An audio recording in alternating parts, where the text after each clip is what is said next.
Welcome again, and thank you for watching Talking with Tatum. We're doing another in our series of meeting with our county commissioners, and today we're pleased to have Miss Annette Stafford, who's the commissioner of District 20. Correct. All right, well, thank you for coming today. I know you've got a committee meeting with the county commission in a few minutes to go to, so thank you for taking time out of your day to do this. But Annette Stafford is a name that we've heard for a number of years, not only in the county government, but also in business locally. Mm-hmm. So if you would, for folks who aren't familiar, tell us a little bit about you, where you grew up, and your family. Well, my name is Annette Stafford. I've been a county commissioner since 1998. I am a full-time mother of three, grandmother of 8. I married my high school sweetheart, Randy Stafford, which was the running back at Lebanon High at that time.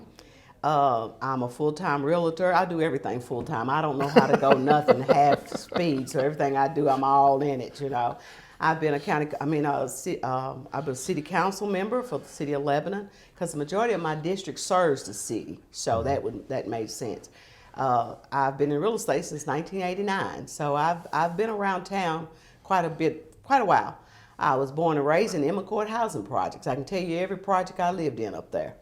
You can go back and show the house today where you live. I know every house number I lived in up there. So grew up in Lebanon. You're through and through a Lebanon girl. Through and through. And went to Lebanon High School. Yes. And did you ever have any inkling that or a thought that, well, maybe I'll go live somewhere else, or did you ever go live anywhere else? Well, my mother and my father thought that Wilson County was too small for both of them to be in. Mm-hmm. So my mother moved to Wisconsin, and I moved with her for probably about 4 or 5 years. I'm a big daddy's girl, so I had to move back to Tennessee to be my daddy. And you've been here ever since? Been here ever since. Now, how did you and Randy meet? Well, if you really want to know the truth, he's going to be so embarrassed when I tell this. We were at a street party. And he come through that crowd, and it just changed my whole life. I felt like I asked my best friend, I said, who is that guy? And so she introduced us, and that was in 1974. And we've been hot and heavy ever since. And got a family with 3 children. 3 and grown you said children. How many great children? 8 grandchildren. 4 boys and 4 girls. Well, that is a full-time job. Yes. You get to spend some time with them. I've got my oldest grandson, I think, is 28.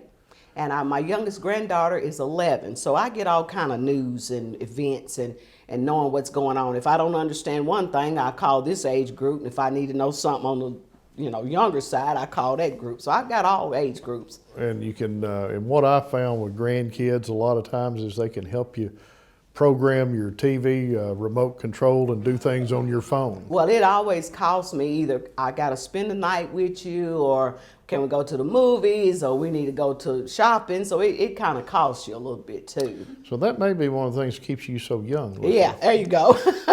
Well, real estate. How'd you get involved in the real estate business? Well, when my youngest child was getting ready to go in elementary school, my husband said he works 3rd shift, and he wanted me to have a job. So whenever the kids were having programs or being in a school play, one of us could be there. Right. And so I told him I still wanted to make money, but he wanted me to be in something where I could be accessible to them. So I thought, okay, I'll get my real estate license. And so I did, and I've been a full-time realtor ever since. Okay. I've stayed in when it was bad, and I've been in it when it's real good. So. Well, I was thinking when you said 89, you've been in it when they had the housing bust or the market bust, what do they call it, in the 2000s. Yeah.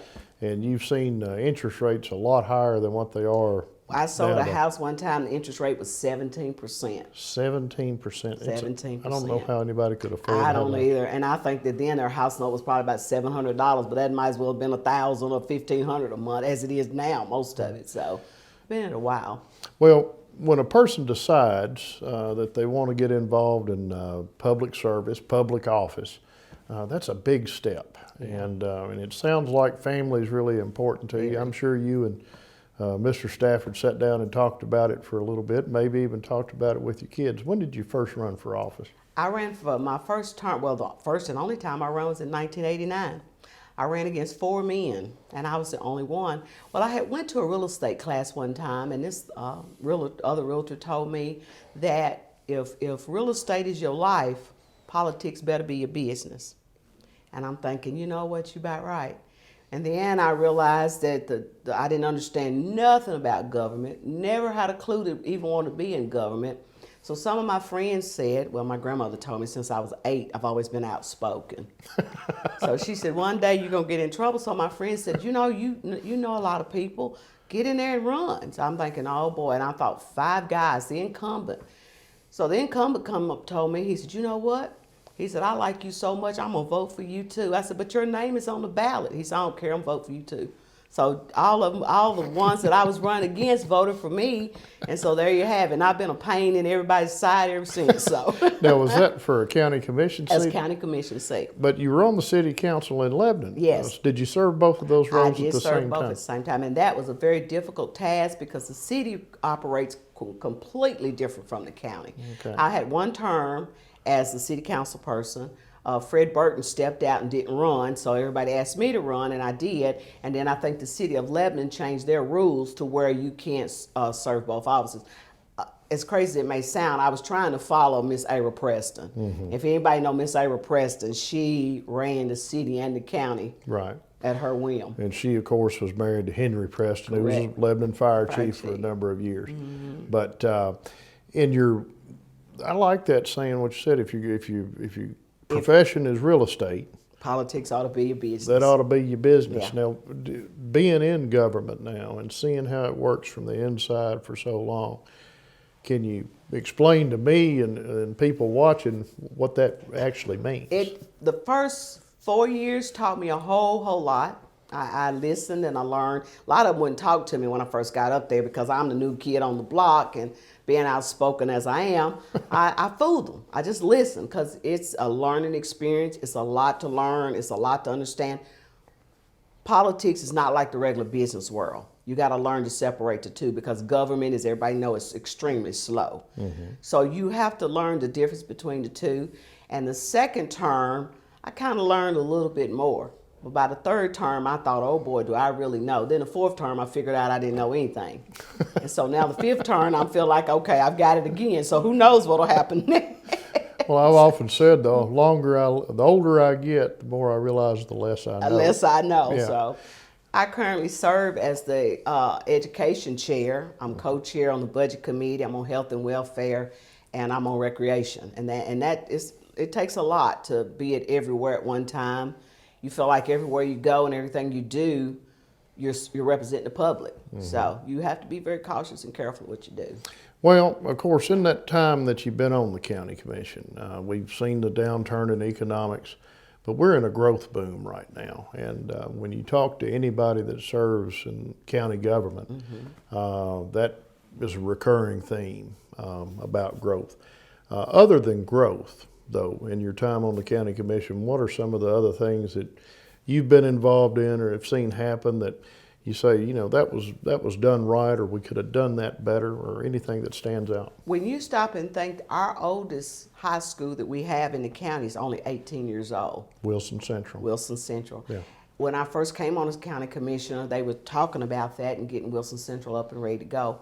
Glad it's out there now, but if I had to do it all over again, I would have wanted to see a different contractor for Wilson Central because of the things that the school needs now. Wilson County has grown tremendously, and I don't think that we'll ever catch up with the growth. I mean, and Wilson Central is one thing I would have done different. I think I would have held out and not voted for it as quickly as I did. Mm-hmm. But being a new kid on the block, you don't know until after the fact. I have served 3 mayors, mm-hmm. And I think the one we've got now, he's a thinker. He kind of gets on my nerves because he thinks too long, but when he thinks, he got it right. So he's leading us in the right direction. But that's the only thing I regret doing. Everything else I'm good with. I think the hardest thing to do is to sit up there and vote on property taxes. Right. I mean, I own property too, and it hurts me just as bad as it hurt anybody else to vote on property tax increase. You got 25 commissioners up there, and I bet you right now you couldn't get 26 of them to vote for a property tax increase. Not a single one of them. Nobody wants to raise property taxes. Right. But that's the only way we get money to add on infrastructure and the different things that we need. Well, that's part of it. I mean, the balance that you have and the services that are needed, and to deal with the growth, but also to keep up with what we already have. Correct. It requires money to do that. A lot of people think that we tell the sheriff what to do, and I tell the WEMA, we have nothing whatsoever to do that. We're all the financial mechanism. We're the monetary part. We distribute out the pennies and the dollars how they're supposed to go. So when people call, well, that sheriff done whatever, this, the WEMA didn't do that. That's got nothing to do with me as a county commissioner. But people don't care. They just feel like, well, I want you to help me, you fix my problem.